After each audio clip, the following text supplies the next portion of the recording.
Hello, everyone. Happy Magic Monday. Hope everyone's doing well. Hey, Lorna.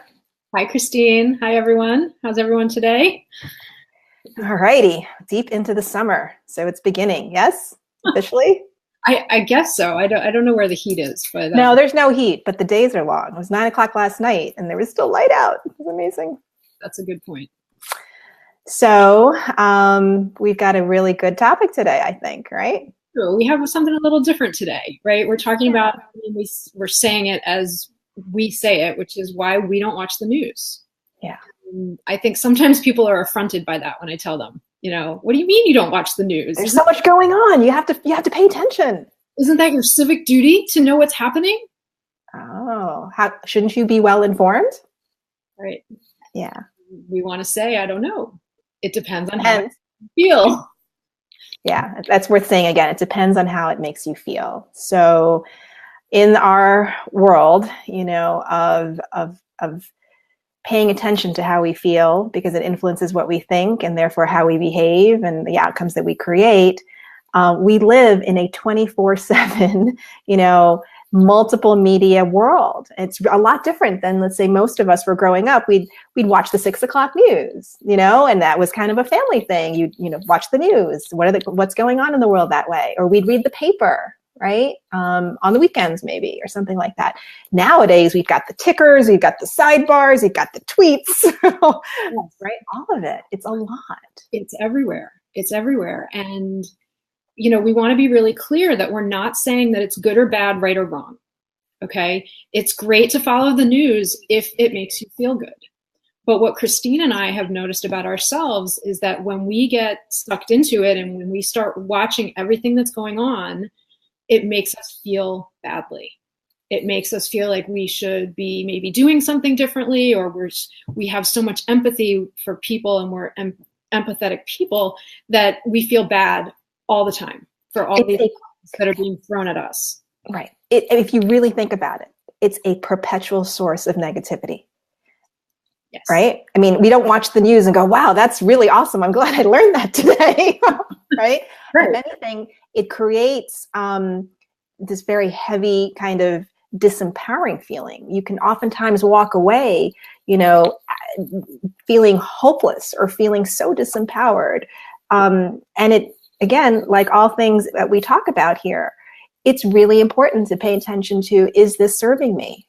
How is this affecting my physical, my emotional well-being? How is this affecting how I show up in the world, right? How I interact with, the people in my life, right?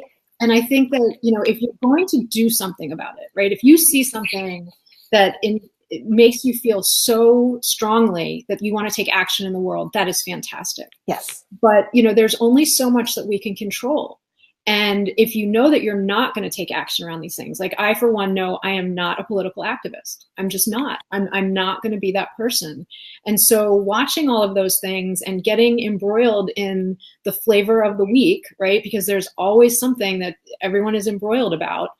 It just brings me lower. And I am not going to be putting my toe into that. I'm not going to be getting involved in that. And so it's easier for me to stay out of it. Right. I mean, the whole thing is awareness in and of itself of events and situations. Awareness doesn't make you happier. It doesn't give you more power. It doesn't, maybe, especially the way we are in the world, today, with the way news is dripped in, it doesn't make us more informed necessarily. And what we're saying is it's not an all or nothing thing. We're not saying go live under a rock, right? We're saying be discretionary, right? Are you in the habit, and again, going back to some of the things we talked about, are you in the habit of bathing yourself, in the radio station, in the TV? Is it always in the background? Maybe, while you're cooking, you've got TV going on. Maybe while you're, checking email all the time, you've got some, feed coming in. Are you in the habit? And are you sighing? And are you saying, oh my goodness, oh my goodness? Right. And, the other thing that we should point out here is the fact that bad news sells. Right? The fact of the matter is there is so much more good news in our world than there is bad news. And things are actually so much better in so many ways than they ever were through so many generations of life. And yet the media focuses on the negative because that's what people do, go into this negative bias, and people want to know the bad stuff. Right. And what you focus on expands, right? You take it with you.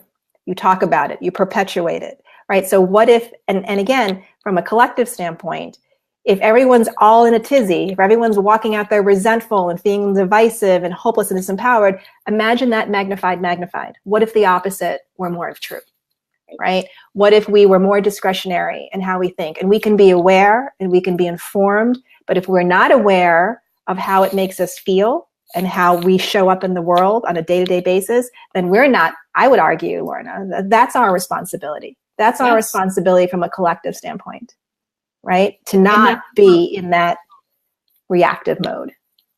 Yes. And that's the part we have control over, is our own boundaries, right? I don't watch the news, but I read the headlines. I keep myself informed enough to kind of have an idea what's happening, but I don't go into the nitty gritty of it, right? And yes, as you said, if everyone were to have that boundary for themselves to not go into the negative, how different would our collective be? Right. And how much are you giving yourself over to that negativity? And is it helping your life in any way, shape, or form? Yeah, exactly. So again, we're suggesting that, pay attention to where you put your time and energy. Do you walk around feeling disempowered? We already have enough on our plate, wouldn't you say? Right? We've got, kids and parents and schedules and work and career and money, real stuff kind of in our more internal circle, right? To keep us sort of in this parapathetic mode. So we're talking about all that stuff all the time. I think the value we want to bring to this conversation is that the overlay in 2018, the way this information just drips and we can be very much in passivity around it, right, is not necessarily the best thing. Yes. So pay attention. See, is it serving you? Is it something that lights you up, or is it something that brings you down? And if it's bringing you down, maybe limit yourself. Maybe take a step back and don't watch as much this week. Don't read as much this week. And pay attention to your kids. Watch the flowers growing. I mean, there's honeysuckle everywhere around my neighborhood. There's so many beautiful things to focus on, so many good things. Yeah, exactly. So hopefully that'll help you uplift and make sense of a lot of things. We're always looking for a better balance, right? Lauren and I, we want to acknowledge that, yeah, we feel that there's a lot of collective, I don't know what you might call it, change in the world and sort of institutions and norms and issues, that we've taken for granted being kicked up, right? And again, we don't advocate, living under a rock, but we advocate maybe being an activist in your own life, right? Being an activist and help. Is this helping bring clarity to what you're about? Is this helping bring clarity to what you want to stand and speak your truth around? And in that case, bravo, right? Be an activist in your own mind and your own life around the world, around you.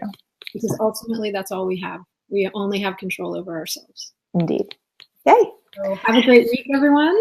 And we'll see you next Monday. Take good care. See ya. Bye. Bye-bye.